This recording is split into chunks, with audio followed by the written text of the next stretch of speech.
भैया कि अब आपको बता देते हैं, पढ़े लिखे लोग 2.5 करोड़ स्टूडेंट जो रेलवे का फॉर्म भरता है जिसमें 500 रुपए सरकार लेती है, इस तरह से टोटल 12.5 अरब होता है रुपया, यानी कि 12 अरब 50 करोड़। बात समझ में आ रहा है? हमें समझ में आ रहा है, क्योंकि मैथ का मैं टीचर हूं तो मुझे समझ में आता है। हमारा गांव में 5 रुपए ब्याज चलता है मोदी जी, 5 रुपए सैकड़ा महीना का ब्याज चलता है। 3 रुपए मान लेते हैं कि मोटा रकम है तो 3 रुपए। अब 3 रुपए से हमने निकाला 3% से महीना का, क्योंकि महीना में ब्याज चलता है गांव में, तो इस तरह से 12 महीना में 36% हुआ, 2 साल में 72% हुआ, और ये 12.5 अरब का जो ब्याज हुआ वो 9 अरब हुआ। 2 साल आप लटका दिए रेलवे वाला फॉर्म भरवा के लड़का सबको 500 रुपया लेके। अब आप कहिएगा कि एग्जाम के बाद तो हम पैसा लौटा देते हैं, लेकिन बात यहां यह है कि पैसा तो आप लौटा दीजिएगा, 100 रुपया रख लीजिएगा, 400 लौटा दीजिएगा, लेकिन 2 साल में आपने बिजनेस कर लिया है 9 अरब का। भैया बहुत होता है 9 अरब, कोई साधारण बात नहीं है। अब देख लीजिए, आप कहेंगे कि इतना बकर बकर कर रहे हैं, भाई गरीब आदमी है। जब मेरे अकाउंट में केवल 1,23,000 रुपया था ना, तो 1 लाख रुपए हम पीएम केयर फंड में दिए थे। काहे जानते हैं? कि कोरोना से लड़ाई लड़िएगा ना, तो कोरोना से लड़ाई लड़िएगा तो देश हित में ही पैसा जाएगा। इस पैसा से जब वैक्सीन बन के आएगा, या हमारे साइंटिस्ट लोग जब इस पर रिसर्च करेंगे वैक्सीन पर, तो खर्च लगेगा।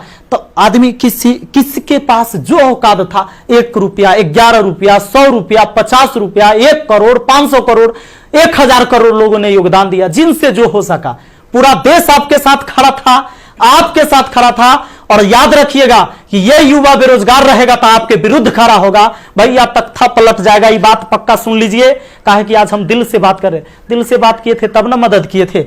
अब देख लीजिए, 30 मार्च को मैंने योगदान दिया था 1 करोड़ रुपए। हमारा तब पागलपन चढ़ल था, हम तो अपन गलती का पश्चाताप जूता से मार के करते हैं, लेकिन याद रखिएगा कि जूता उस नेता को भी पड़ेगा जो वोट मांगने आएगा हमारे यहां। याद रखिएगा, ये पूरा देश में अब बवाल होने वाला है। अगर सही टाइम से एग्जाम नहीं लीजिएगा, युवाओं को रोजगार नहीं मिलेगा, तब आपके मन की बात नहीं होगी हमेशा, ये जनता के भी मन की बात होनी चाहिए। यहां पर आपको पता चले तो जिन लोगों को बुरा लगता होगा सर्च कर लीजिएगा, प्रधानमंत्री राहत कोष में 1 लाख रुपए का योगदान दिया। मैथ मस्ती लिखिएगा, ये लाइन लिखिएगा, मैथ मस्ती लिखिएगा, जरूर आ जाएगा, आपको पता चल जाएगा। हमारा घर भी करकट का है, और फिर भी अकाउंट में 1,23,000 था, 1 लाख रुपया डोनेट किए थे, ताकि हमारे देश में खुशहाली आए और इस कोरोना वायरस से हमारा देश लड़े। ए भाई, वो बच्चा के पैसा दिया हुआ है, जो हम पढ़ाते हैं ना, वो वीडियो देखता है ना, वो व्यू होता है, उसे पैसा आता है, वो पैसा हम आपको दिए थे। पाप लगेगा ना, तो तनी ध्यान दीजिए यहां पर। ये देखिए, कहते हैं कथी कि स्थानीय खिलौने बनाकर आत्मनिर्भर भारत बनाइए। खिलौना तो हम बनल है, जैसे मन होता है आप खेल रहे हैं, जो आप कह रहे हैं लोग वही कर रहा है। अब हम कौन खिलौना बने? खिलौना तो जनता बन चुका है आप लोगों का।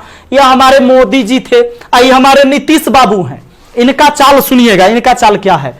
अभी जब चुनाव आने वाला है तो बिहार पुलिस के बहाली निकाल देंगे, बिहार पुलिस के बहाली निकाल देंगे तो भारी संख्या में एग्जाम को करवा लेंगे, रिजल्ट नहीं देंगे। अब एग्जाम दे के लड़का फसल है कि अगर नीतीश जी नहीं आते हैं तो फिर आगे रिजल्ट नहीं आएगा, कोई ना कोई बवाल। चूंकि बिहार में कोई एग्जाम जो है ये ना है कि साफ सुथरा से हो।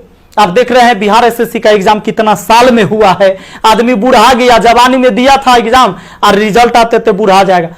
अब चूंकि बिहार में एग्जाम ऐसी होता है, तो ये क्या होगा कि रिजल्ट होगा चुनाव के बाद, मजबूरन फिर नीतीश कुमार जी को चुनेंगे। शिक्षक के बहाली आ जाएगा, बिहार पुलिस के बहाली आ जाएगा, सारे बहाली, दरोगा सब के बहाली आएगा। ये कब होगा? चुनाव के टाइम में भैया। तो नीतीश जी का जो ये था, इसमें इन्होंने कहा कि नल जल का रख रखाव करने के लिए बाडो को 2,000 रुपया मिलेगा। हे प्रभु, ये 2,000 कहला दे रहे हैं, नल जल के दशा दिखा दें। 33,000 करोड़, 33,000 करोड़ रुपया आपने बिहार में नल जल पर खर्चा कर दिया। आज आपको असलियत हम दिखाते हैं, इस वीडियो में देखिएगा आप लोग जरूर। इस वीडियो को इतना शेयर करिएगा कि मुख्यमंत्री से लेकर प्रधानमंत्री तक पहुंचना चाहिए, बिल्कुल पहुंचना चाहिए कि हमारे जहां से हम हैं वहां की स्थिति आपको दिखा देते हैं कि नल जल का स्थिति क्या है। बेरोजगारी तो भैया आपने ऐसी पहुंचा दिया है यहां पर कि लोग अब कुछ करने लायक नहीं है। आप अगर आत्मनिर्भर बनाना था, खिलौना बनाना ही था, कहेला पढ़वा रहे, शुरू से खिलौने बनवाते। कहेला 500-500 रुपया लेके फॉर्म भरवा लिए और 2 साल में 9 अरब आप ब्याज कमा लिए। प्रभु क्षमा कीजिए, प्रभु इस पर कोई उपाय कीजिए, वरना आपकी तख्ता पलट जाएगी। और सारे विद्यार्थी, जितने भी छात्र हैं, मैं आप सबसे अपील करता हूं, इस वीडियो को शेयर करिए, जितना ज्यादा शेयर हो। और सारे एजुकेशन चैनल वाले जितने भी, चूंकि आपके मीडिया नहीं दिखाएगा, विद्यार्थी का दर्द कोई नहीं समझ पा रहा है, वो वही चीज दिखाएगा जो सरकार चाहती है। हमारे सारे भाई बंधु जितने भी वाईफाई स्टडी एग्जामपुर है, अभिनव शर्मा है, राकेश यादव सर है, जितने भी लोग हैं जो भी वीडियो बना रहे हैं, बहुत अच्छा कर रहे हैं। सभी को हाथ जोड़कर तहे दिल से मैं धन्यवाद देना चाहूंगा, क्योंकि ये विद्यार्थी, इस विद्यार्थी जो बेरोजगार है ना, उसी के वजह से हमारा रोजगार है। यही बात सच्चाई है और इसीलिए हम इनके लिए लड़ेंगे, चाहे जो हो जाए। धरना प्रदर्शन होगा, पूरे देश में धरना प्रदर्शन होगा। और जहां ये 2.5 करोड़ विद्यार्थी सड़क पर उतर गया, तो सुन लीजिए, ये बिहार से लेकर दिल्ली तक हिलेगा, ये बात निश्चित है। एक साथ हम हैं, सबके साथ है। सारे छात्र आंदोलन करने के लिए तैयार रहिए। एसएससी टाइम से एग्जाम नहीं लेती है। एक तो आप वैकेंसी ही कम निकालते हैं, अब वैकेंसी कम निकालते हैं तो जो निकालते हो ओकर तक कम से कम एग्जाम ले लीजिए, सही से रिजल्ट ले लीजिए, सही से रिजल्ट दीजिए और एग्जाम सही से ले लीजिए, टाइम से ले लीजिए। एक शेड्यूल बना दीजिए, जैसे मैट्रिक का एग्जाम होता है, 12th का एग्जाम होता है कि इस महीने में होगा, इस महीने में रिजल्ट होगा, उसी तरह एसएससी का भी एग्जाम होना चाहिए, रेलवे का भी एग्जाम होना चाहिए। आपको जितने सीट पर लेना है, लेकिन इसका एक टाइम फिक्स होना चाहिए। कितने इस महीने में एग्जाम होगा, इस महीने में रिजल्ट आएगा, इस महीने तक ज्वाइनिंग होगा, ताकि अंधेरे में लोग ना जिए।